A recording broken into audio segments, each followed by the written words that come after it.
जिज्ञासा में झोंगेन ने उस गुड़िया को मशीन में खोजा। खोज के बाद उसे एक बात समझ में आई।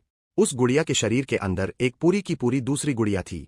जब विशेषज्ञ पहुंचे, झोंगेन ने वह गुड़िया उन्हें सौंप दी। लेकिन विशेषज्ञ सेनत्यान को अभी एक और बात की पुष्टि करनी थी। क्या वह गुड़िया सच में कार्यालय से बाहर निकल आई थी? सेनत्यान झोंगेन और उसके 2 साथियों को लेकर एक गुड़िया संग्रहकर्ता के पास पहुंचा। यह संग्रहकर्ता बचपन में पुलिस स्टेशन में काम करता था। एक दिन अचानक आनबेन हाउजी नाम का आदमी थाने में आया। जब उसे बयान दर्ज करने को कहा गया तो उसने एक अविश्वसनीय बात बताई। आनबेन हाउजी की पत्नी का नाम शाओली था। शाओली का स्वास्थ्य हमेशा खराब रहता था। वह हमेशा बीमार रहती थी। इन बीमारियों की वजह से शाओली को बहुत तकलीफ झेलनी पड़ी और आखिरकार वह मर गई। लेकिन मरने की कोशिश में हाउजी भी खुद को मारना चाहता था, पर वह मर नहीं पाया।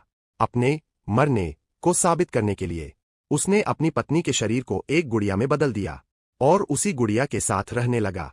जब पत्नी की मौत हुई, गुड़िया ने भी मृत्यु जैसा अनुभव किया। यह संग्रहकर्ता ऐसे ही आनबेन हाउजी की गुड़ियाओं को इकट्ठा करता था। एक नज़र में उसने पहचान लिया, यह वही जीवित गुड़िया थी। लेकिन संग्रहकर्ता शाओली की असली देह कभी नहीं ढूंढ पाया।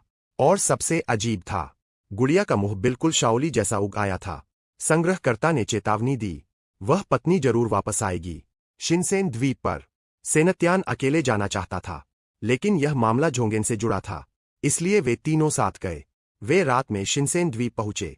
सेनत्यान ने नक्शे के आधार पर जंगल का स्थान निर्धारित किया, लेकिन जैसे ही वह और सटीक गणना कर रहा था, कमरा अचानक अंधेरे में डूब गया और गुड़िया भाग निकली। सेनत्यान 2 लोगों को शांत रखते हुए कैमरों के जरिए गुड़िया की जगह ढूंढता रहा। दरवाजा खोलते ही गुड़िया की झलक मिल गई। तीनों फिर से मिले, लेकिन अंधेरे में। सेनत्यान के लिए आगे बढ़ना सुरक्षित नहीं था, इसलिए झोंगेन और एक साथी को जंगल में भेजा गया।